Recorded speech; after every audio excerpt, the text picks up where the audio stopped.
the IOC Director General and the IOC Chief Ethics and Compliance Officer to follow up on the situation. So we heard today their intermediate report, which will be published on olympic.org later today. And following this report, we tasked them to define a roadmap in consultation with AIBA to address the following areas in concern. And there are in particular three. First, finance. To increase the financial transparency and sustainability, including through diversification of revenues. Second, with regard to the credibility of boxing competitions, to change its refereeing and judging process to ensure its integrity under the monitoring of PwC, including a monitoring period for their own competitions ahead of the Olympic Games Paris 2024. And third, governance, to ensure the full and effective implementation of all measures proposed by Professor Haas and his team, including the change of culture. Should the above-mentioned conditions be met by AIBA to the satisfaction of the IOC, the suspension of AIBA's recognition could be lifted in 2023. We also discussed the situation of the International Weightlifting Federation. Their serious concerns remain until today.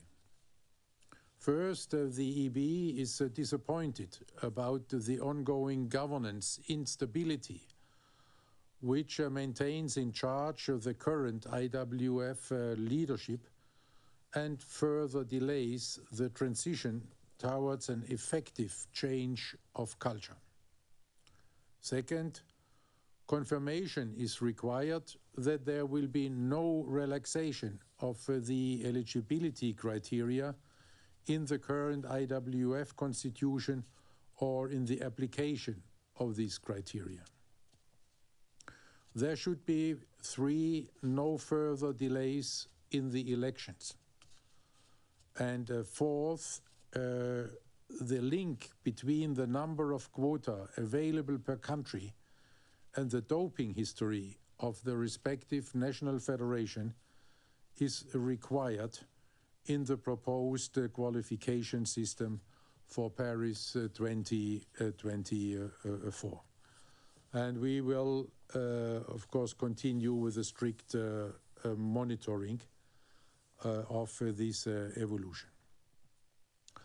Then we also discussed the initial sports program for Los Angeles 28.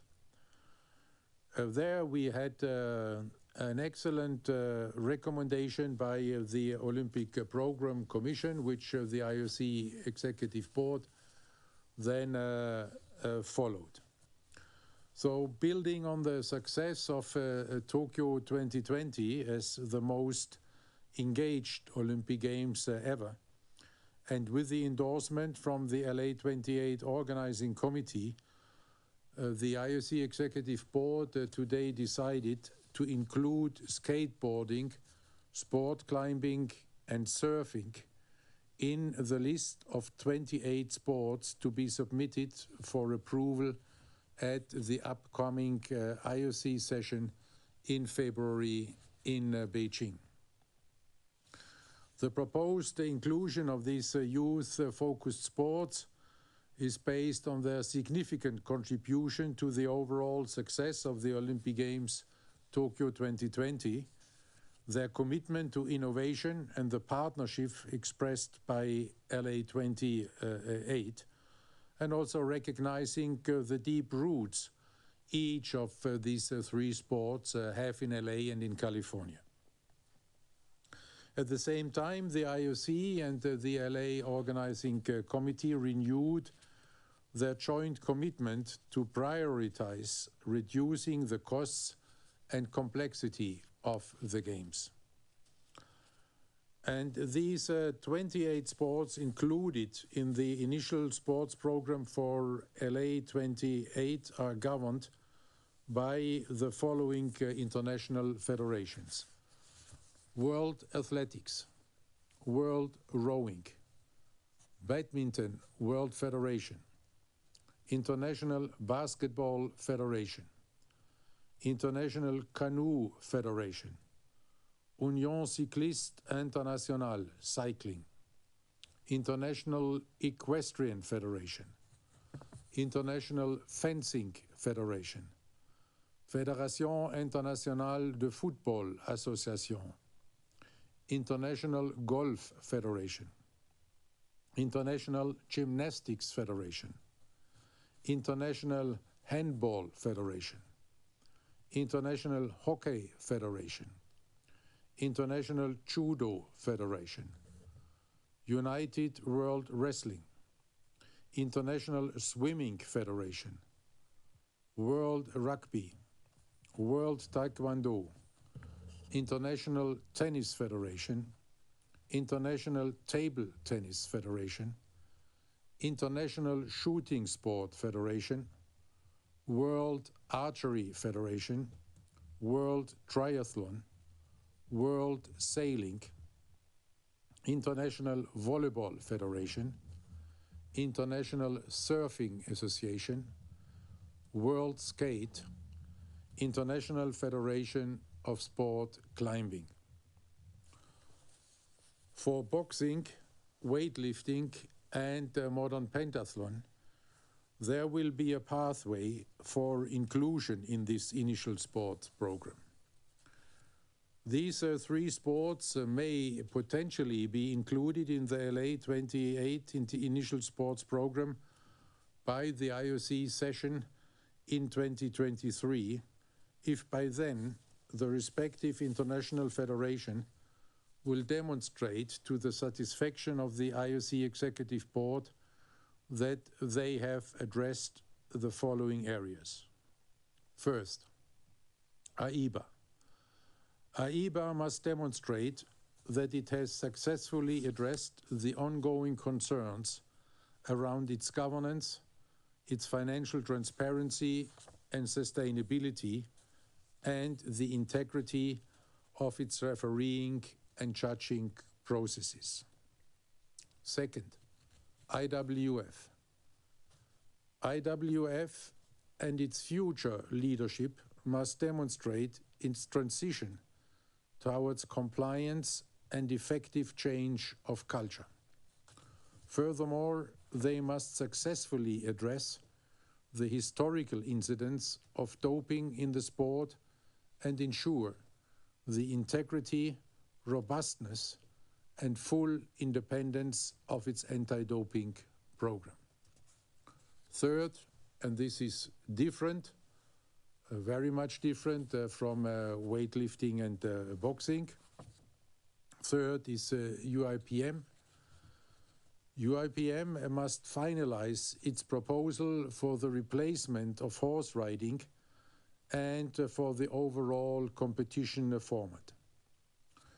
They must demonstrate a significant reduction in cost and complexity and improvements across the areas of safety, accessibility, universality, appeal for youth and general public.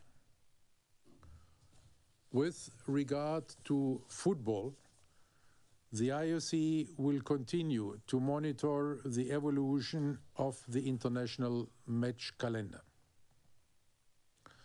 And also worth to mention that, of course, LA 28 has still the possibility to propose additional sports in 2023. At the same time, the Executive Board agreed to advance the decision about disciplines for each sport to be included in the Olympic program from December 2024 to mid-2023 to provide early certainty, in particular to the athletes, but of course also to all the NOCs, IFs, and the organizing committee. The executive board also today approved the nomination of 3 new IOC members to be put forward for election to the IOC session in Beijing in February. There are first 2 candidates to be proposed as independent individuals, 1 woman, 1 man. This is Mrs. Danka Bartekova from Slovakia, and this is Mr. Irpur Biel, the UNHCR recognized refugee. His nomination was made possible following the amendments made to the Olympic Charter in Tokyo, allowing for a certain number of IOC members to be elected in special cases without a nationality or National Olympic Committee requirement. And this is applicable and is applied for the first time for Pour Biel. 1 candidate has been proposed linked to his function within an international federation, and this is Mr. David Lapardien as president of UCI. All these candidates, and this goes without saying, have been recommended by the IOC members' election commission and were subject to integrity checks conducted by the IOC Ethics Commission. So much for the decisions having been taken yesterday, and I hand back to you, Mike. Thank you very much, President. Okay, we go now to questions and answers. If you want to ask a question, you have to press the raise hand function. So let me go first to Marc Von Tuyac from L'Equipe. Marc, your question, please. Oui, bonjour, Président. Je ne sais pas si vous me voyez ou pas. Non, je ne vous vois pas, ma vidéo. Mais je vous entends. Voilà, a priori, ça devrait marcher. Voilà. Bon, bonjour, Président. Ah, voilà. Bonjour tout le monde. En toute beauté maintenant. Voilà. Juste une petite précision concernant l'haltérophilie en 2024. Est-ce que ce sport donc est toujours sous surveillance, mais comme vous vous projetez sur 2028, est-ce que ça veut dire qu'en tout état de cause, l'haltérophilie sera présente aux Jeux Olympiques de 2024? The IAAF is still recognized by the IOC and is on the program for Paris with a significant number of reduction in the number of quotas. So far, it is on the program. Et donc, on est bien d'accord, ça ne risque pas de bouger d'ici 2024. You never know what can happen, but at this moment, if nothing extraordinary is happening, then they are on the program. But the conditions for this will be closely monitored by the IOC. Merci, Marc. Merci. Super, thank you. Let's go now to Liam Morgan from Inside the Games. Liam, your question, please.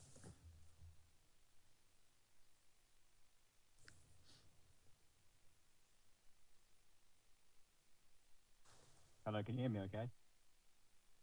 Yes, Liam, we can hear you. Yeah, please do go ahead with the question. Great. Thank you very much.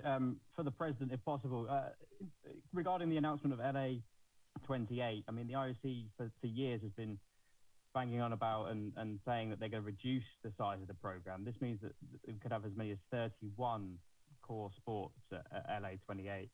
How will you ensure that you keep below your supposed limit of athletes of 10,500? And what does this mean for other core sports? Are there quotas going to be cut, and are we going to see less athletes in these sports to make way for this change? Thank you. No, thank you very much. First of all, this concept of the core sports does not exist anymore. We have changed this already some time ago. What we have chosen to do there is to put these limits of 10,500 athletes, and there is a full agreement with LA and also within the IOC that this quota have to be respected, not only in LA but already in Paris 2024. And then the necessary adaptations to the quota will be made in order to accomplish this reduction. Okay, thank you, Liam. Let's go now to Tariq Panja from New York Times. Tariq, your question, please.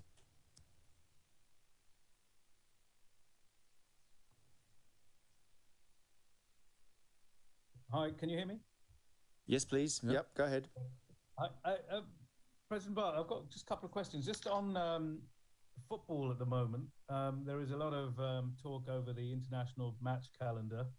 FIFA is pushing ahead with efforts to get a biennial World Cup. If my calculations are right, that should clash with the Summer Olympics, potentially in LA, if this goes ahead. Have you spoken to the FIFA president? They're still going ahead. I know you've released a statement a month or so ago. What would you say to FIFA now, and what would that mean for the Olympics if you're in the same window? We have had no consultation with the FIFA president or with FIFA concerning this. All what we know about these plans are coming over the media. And as far as we know, the same is true for all the international federations. It's also true for the continental associations of national Olympic committees. We have not heard there from anybody who would have been contacted by FIFA or would have received their paper outlining the plans. This is why we are relying on the media reporting, on your reporting, and the one of your colleagues. And from this, we are drawing the same conclusion as you do, that the plan could be to have this change of the match calendar and this biennial World Cup for the first time in 2028 with LA. So we would have to study then what this would mean for the availability of the best players. And then we, the IOC, then will have to consider the consequences of such a situation. But at this moment, this would be mere speculation because we do not have their real information. Just a second, slightly different one. Moving to China and the Beijing Olympics, how much engagement has there been from President Xi of China in terms of, as this Olympics is getting nearer and nearer? Have you talked to him regularly? Do you talk to him at all? How engaged is he with the project?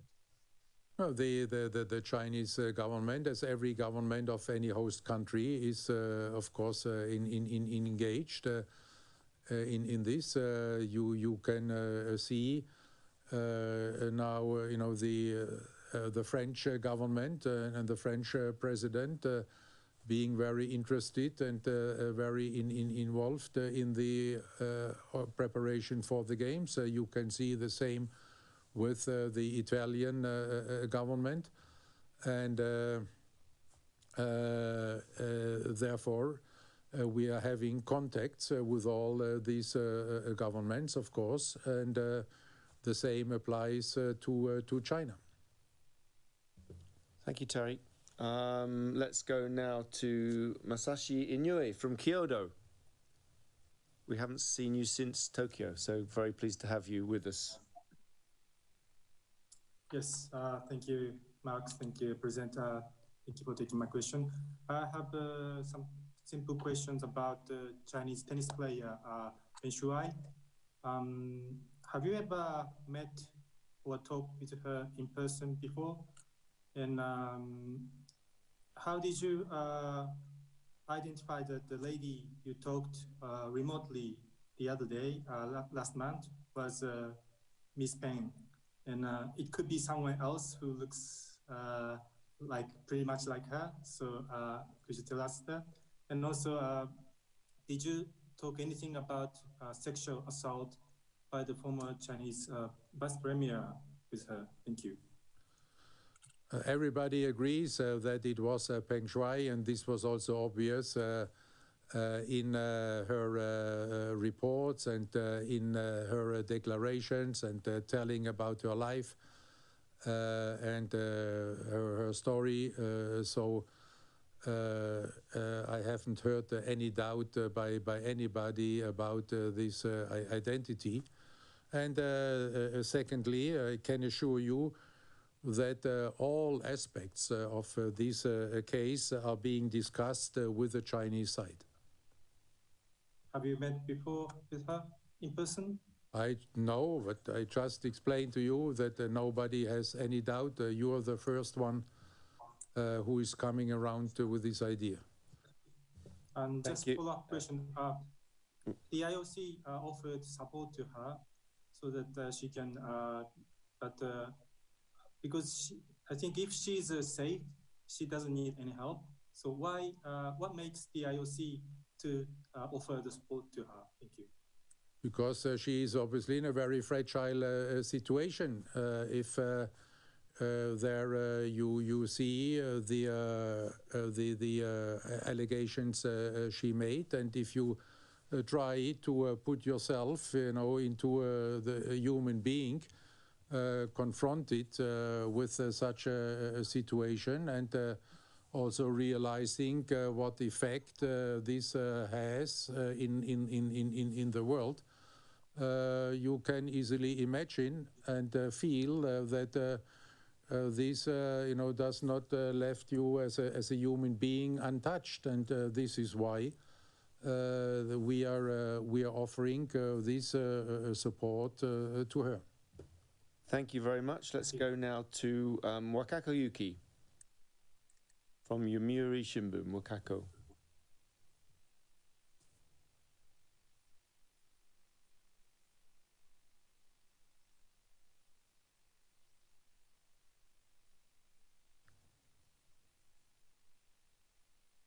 Hope you can hear me, President and Mark. Yes, hello again. Hello again, indeed. Thank you for taking my question. Two questions, if I may. First is skateboard. You can thank me for taking the question. It's very easy. All the questions I'm taking, it's my decision, and the ones I'm not taking is Mark's decision. So.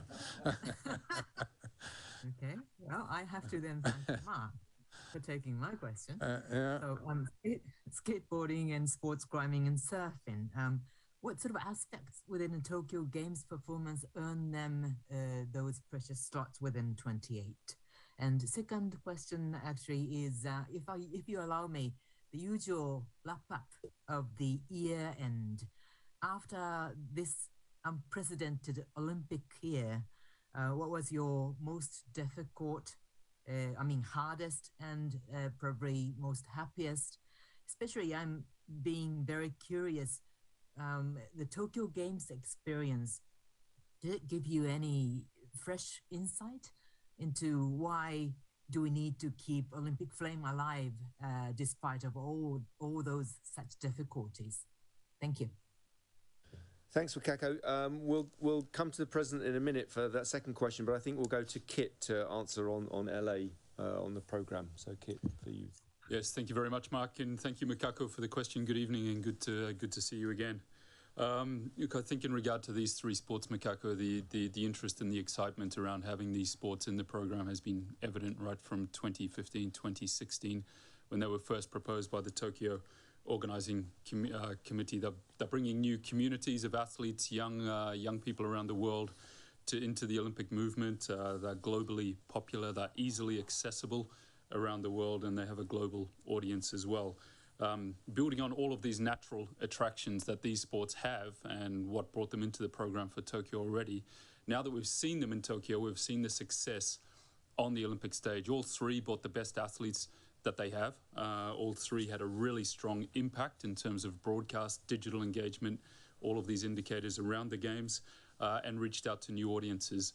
In addition, I think since their introduction to the Olympic program, Makako, we've also seen the growth of the federations themselves, the growth around the world.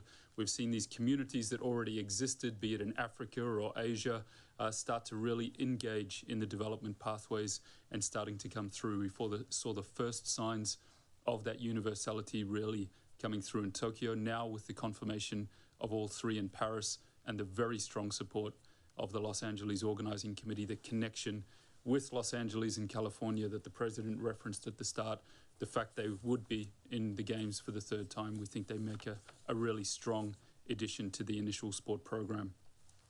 Bringing them in the initial sport program, if they are supported by the IOC session in February, also means they have more time in the build-up to Paris, and clearly in regard to Los Angeles to have certainty for the federations, for the NOCs in terms of long-term planning, for the athletes and for the organizing committee in Los Angeles. So we think they're a really strong, exciting addition in Tokyo. We saw the success, and now with Paris and with the support of the session, Los Angeles, they bring a lot to the movement, to the Olympic Games, and to the wider community of Olympians. President, best and worst moments, I think, was the question. Well, if you ask me about the hardest moments, how much time do you have? There I could tell you a story from almost every day in the lead up to Tokyo, with all the challenges and uncertainties which came up by the day. The most, I don't really know whether I can say really happy, but relieved and happy one was after the closing ceremony. Because only then, we could be sure that we did it, and that the games happened, and that they happened in a safe way. So this, was a very special moment. We have a saying in German that in such kind of moments, stones are falling from your heart. And there you could have heard not only stones, you could have heard mountains, Mount Fuji falling from my heart at this moment. President, why do you think we need Olympic Games to be going? Any fresh realization there? Because they are the only event in this world which are bringing the entire world together under one roof, and this is in these confrontational times more needed than maybe before. Thank you, President. Going to go now to Robert Livingston from gamesbids.com. Robert, you were trying yesterday. I couldn't get to you, so I'm trying to get around to everyone today. So, Robert, your question, please.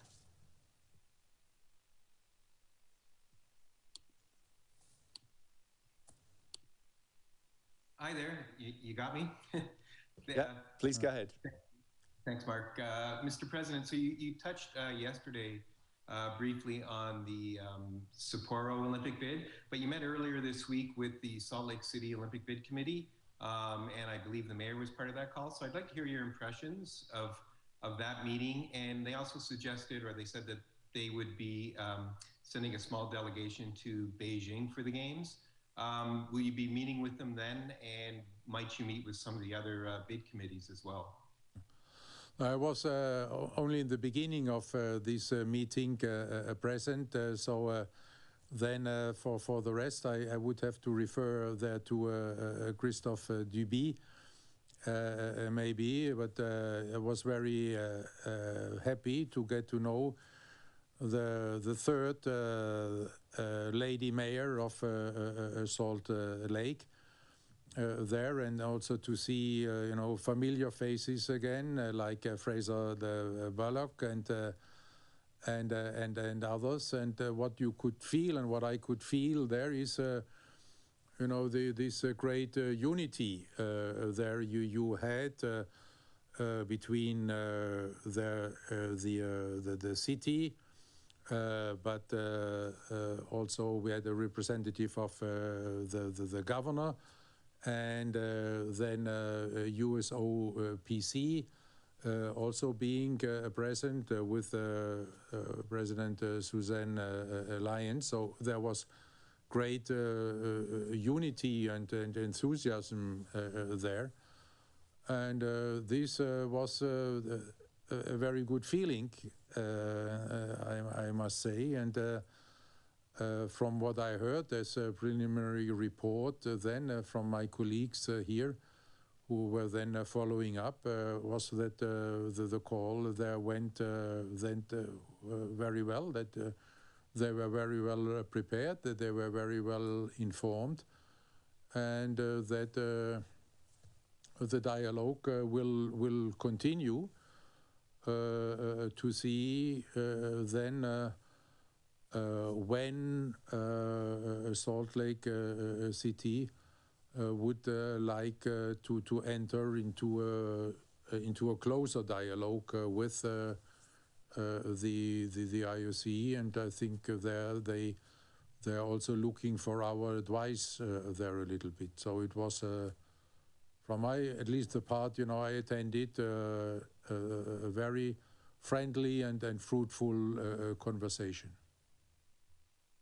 Thank you. Yeah, Christophe, anything you would like to add to that?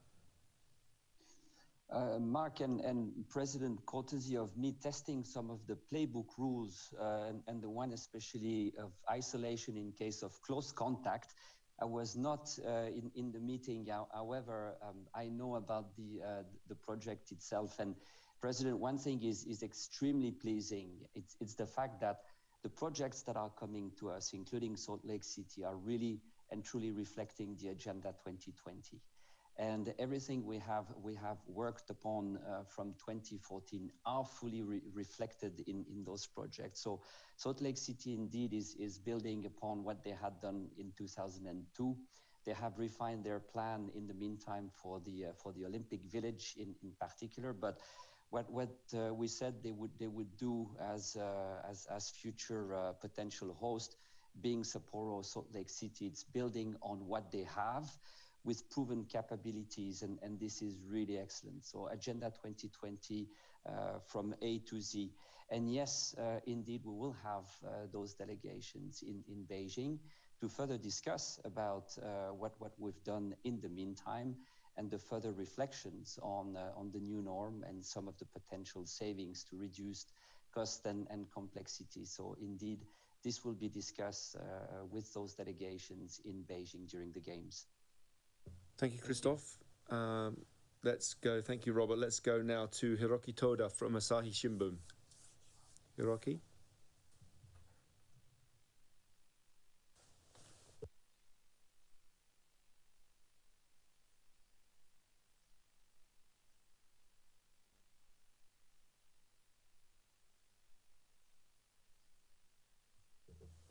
Thank you, Mark. Do you hear me?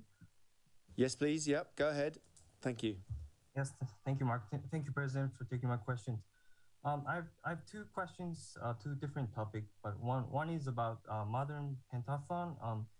What kind of issues they've explained or they had that they had to change their programs by 2028?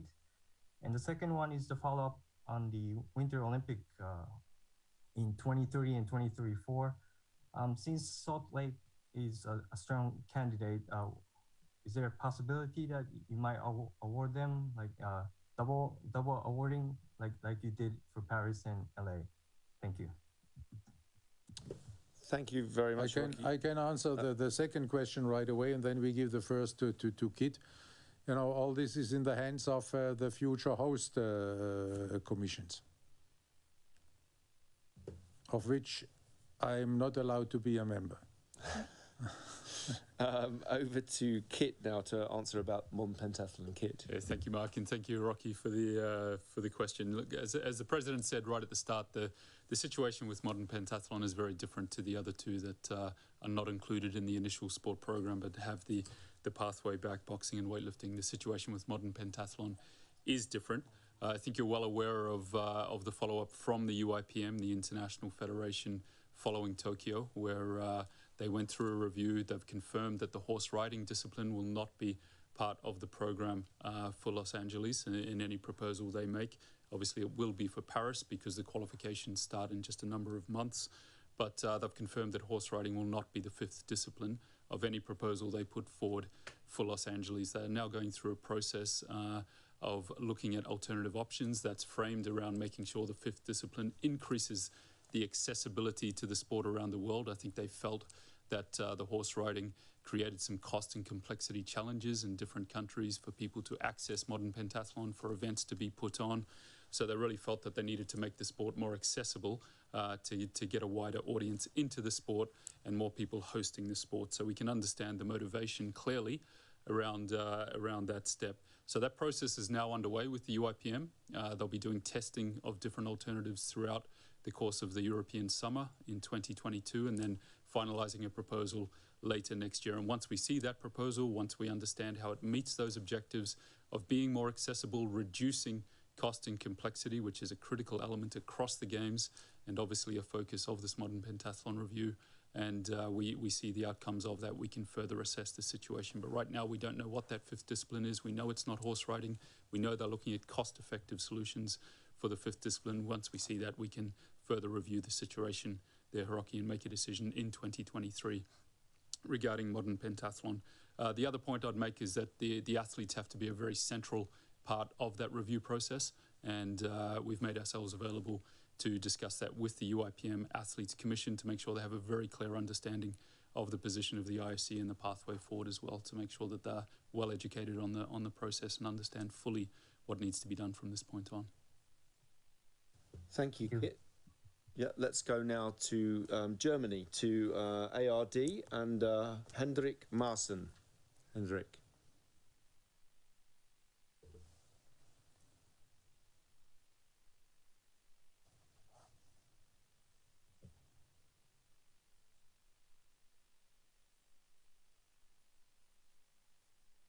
I'm sorry.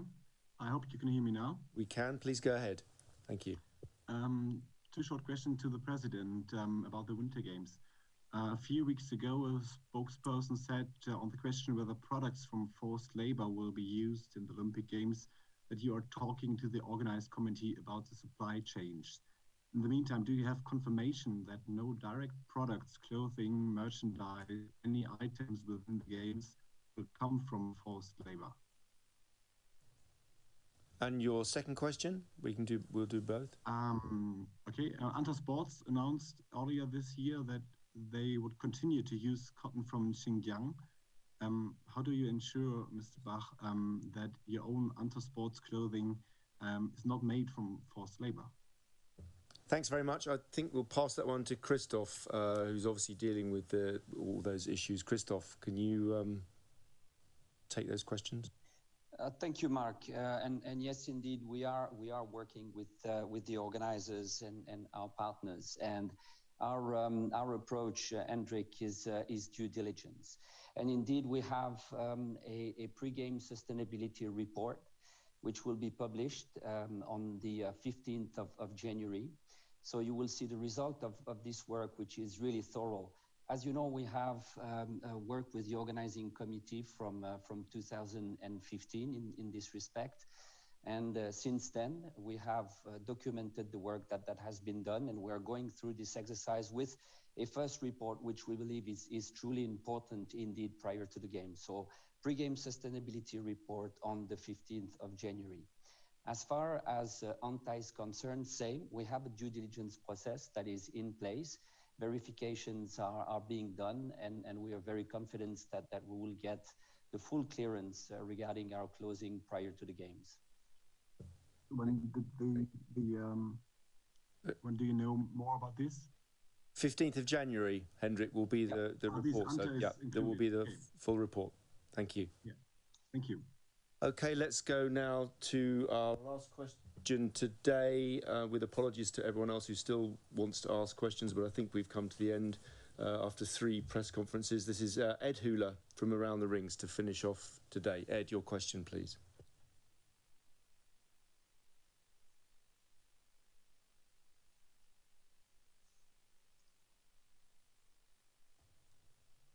Online with me now?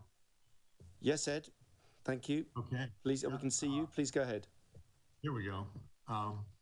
There's been a push lately to raise questions about the use of horses in Olympic events. Certainly, modern pentathlon is dealing with that right now, but there have been questions raised about whether the equestrian sports on the program should continue as well. Any thoughts from President Bach on the continued use of animals in Olympic sports? As equestrian sport is a very well established sport across the globe, and the IOC will not change its attitude towards equestrian sports. Thank you. Short and sweet. Thank you very much, Ed. Thank you everyone who's joined us today. I think we had about 60 people, so apologies if we didn't get through to everyone, but I think most people got a question either today or yesterday to the President. So thank you very much. There will be an Olympic summit on Saturday. As is customary, there will not be a press conference, but we will have a declaration. And then the next time I will see many of you in a press conference will be in Beijing, so I look forward to seeing you all there. Thank you very much indeed. Okay, thank you very much. I thought this would become now a daily exercise. I will miss you terribly tomorrow evening. Wish you already now then a nice weekend, and see you at the latest in Beijing. All the best.